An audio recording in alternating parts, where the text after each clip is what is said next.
یا رسول اللہ کہنا یا مسجد میں لکھنا ہمیں اس سے کوئی اختلاف نہیں ہے. لبیک یا رسول اللہ لکھے کوئی اختلاف نہیں ہے. اختلاف ہے المدد یا رسول اللہ لکھنے سے قرآن و سنت کی روشنی میں.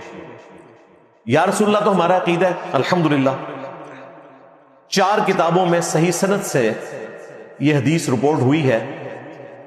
المصنف ابن ابی شیبہ میں،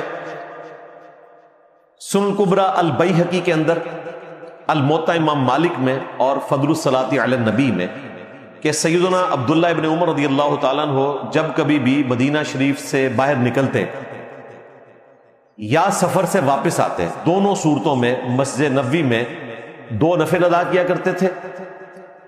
اس کے بعد قبر رسول پر آ کر عرض کرتے السلام علیکہ یا رسول اللہ. پھر حضرت ابوبکر صدیق رضی اللہ تعالیٰ عنہ کی قبر کے سامنے آ کر السلام علیکہ یا ابا بکر، اور پھر حضرت عمر کی قبر کے سامنے السلام علیکہ یا عمر. ایک روایت میں ہے یا ابتا، اے میرے باپ آپ پر سلام ہو.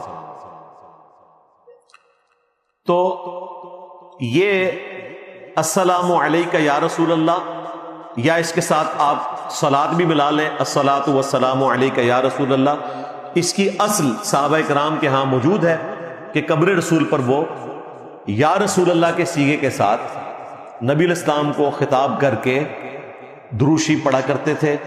یہ صیغہ بھی ثابت ہے، یا رسول اللہ کہنا بھی ثابت ہے.